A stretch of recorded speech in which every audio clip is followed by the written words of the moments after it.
Welcome back to 180 with Tay. I have a few topics for tonight, and the first and probably the biggest one is trauma, because we all have a little bit. And also, I'm going to talk about life advances and being able to do anything you want. And I understand that I talk about this every episode, but I will continue to do so until I drill it into your brain. And also, we will talk about my progress of not smoking weed for this month. And my drinking habits, my drinking this month has not been anything like it was in the past, but I did go super hard for the Super Bowl and I'm not mad about it. So, first off, a few years ago, I literally could not be alone. I've talked about FOMO before, but I always had to be with people. Whether we were doing nothing but hanging out, drinking, or whatever, I had to be with somebody. And after a few years of some very traumatic experiences and losing myself entirely, I found comfort in being alone and working on my mental and physical health.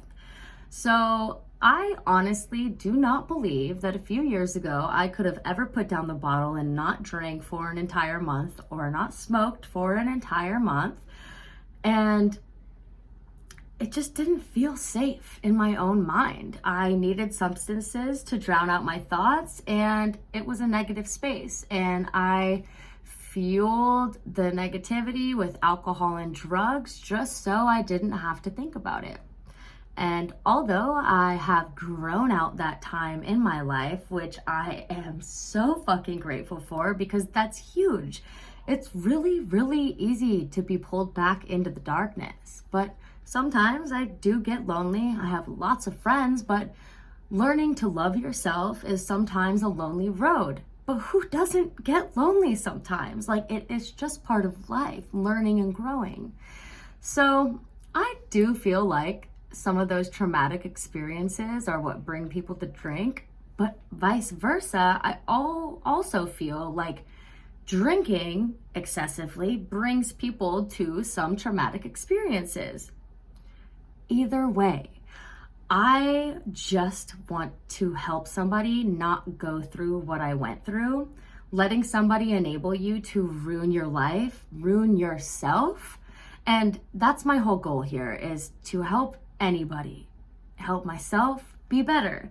And don't get it wrong, I am absolutely not blaming my past experiences on anybody but myself, but I am going to try to help anybody from any angle, because I am so fucking proud of myself for getting out of the habits that I was in, because the universe knows it was a terrifying place. So now, finally, I enjoy who I am even by myself. And it took a lot of time and patience and self-compassion, which we learned about last episode. And it's hard, but it is worth it to love yourself and to try and grow each and every single day and to stop trying to numb the pain every single night and every single day, to try and not think about it, to literally drink just so you don't have to sit and fucking wallow in your thoughts. It's a huge step. And like, maybe only drink when you're out with your friends, celebrating, enjoying yourself. It's one thing to drink every single night to not feel like shit, and it's one thing to party with your friends or celebrate with your family to enjoy your time. Two totally different things, right? Okay. So, do things that make you ecstatic. Forget about the things that don't. Getting out of dark times should make you want to do everything you've ever wanted to do. You're not sitting there being sad. You have all of these other times to spend on thoughts that could help you grow. And like, reach for the stars. Don't look back. Leave mediocre behind. And all of that being said brings me to my favorite part. Tips, tricks, and what the fuck is this? Number 10. Tips, tricks, and what the fuck is this? Number 10 is get out of your own way. Do what the fuck makes you happy. Stop worrying about everyone else's thoughts about you and everyone else's opinions, because everybody else's opinions about you are none of your concern. Let it go. Get out of your own mind. Be better for yourself, by yourself, because your mental literally deserves it. And like, that's actually an interesting concept here because I've been doing a lot of reading and I read something that says during the day, there is only a very short period of time that you are actually thinking in the present. All the other time spent during the day is spent on the past and the future. So basically, none of the time you spend during the day is thinking about right now. And I definitely realize that to be true because all of the affirmations that I'm constantly thinking are all set in the future, which that makes sense and that's what you're supposed to do. But all of the other times I catch myself, I'm thinking about the past. And like I said, I have trained myself to not think about my traumatic experiences. So when I'm thinking about the past, I'm just thinking about the things that I could have done different. I don't know. But what if we could just be more present? Like thinking in the moment, think about all the stress we could reduce and all of the things that we could accomplish. And speaking of accomplishes, for me, a huge accomplishment right now is that I have gone 2 whole weeks without smoking weed. And I haven't done this since I was 15, and that is 13 years. And that may sound like a surprise to some of you, not anybody that knows me, but like anxiety in life is a lot.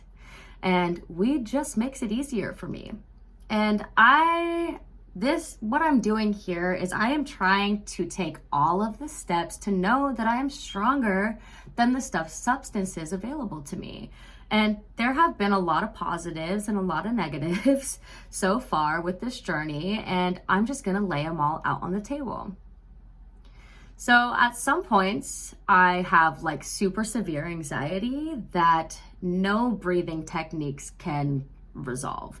I just have to sit through them, and sometimes they last for hours, and I just have to deal. And obviously, some of my stress levels are much higher than they were before, and that is making me much more irritable, which is a little bit unfortunate for some instances when it comes to work or people around me. Obviously, it's not like that all the time, but it is something that I'm just trying to deal with. And also, I do get random headaches, and food, working out, even Advil cannot resolve these. My appetite, it's finally getting back to normal somewhat. It was a huge issue like the first week, half of the second week, which we are past now, which is great. But obviously not getting the munchies every single night, that is a huge plus. But those are just some of the shitty side effects. So, and I know that they will regulate over time, but I am absolutely not saying that I never want to smoke again. And weed is a personal preference, but it works for me. So let's get into some of the positives. I don't get as tired in the middle of the day as I normally would when I was smoking, and I may or may not be getting more done than normal, but that's a bit questionable because I've always been a productive stoner. And one thing that is definitely sure is that I mostly always have energy to work out. And that is just, and not when I drink though. So if I drink the next day, like after Super Bowl Sunday, I was not working out that Monday. So that can be said. But the best, most exciting part of not smoking, and I swear to God that this is probably true for everybody, is the dreams. I have always been a very heavy dreamer. It's always been my favorite part of sleep. I love dreams. I love that is even possible, that our brains are doing that inside of our head. It makes no sense to me at all, but it's just my favorite, right?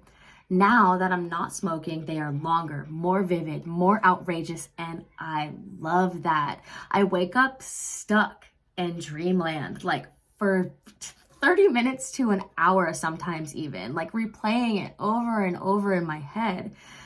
But that makes sense because sometimes Dreamworld is just a little bit more exciting than the real world. So there are a lot of benefits of not drinking, and there's a lot of positives of not smoking as well. But life is a lot, and both of these things, substances, make it easier. more enjoyable even. So in that case, I still have an incredible amount to learn and lots of room to grow, but that is why we're here, discussing it, trying to figure it out and trying to take the steps to understand. But I would definitely say that I'm off to a good start and that we are off to a good start. So what I want you to do is follow, like, and share so that we can expand and help people who don't want to reach out or who don't want to talk about it. It's not something that everybody is comfortable saying. I have a problem and I want help. It's not something that everybody is ready to say. I am here to help that. Let's help each other, right? So that's all for today, and I will see you next week on 180 with Tay.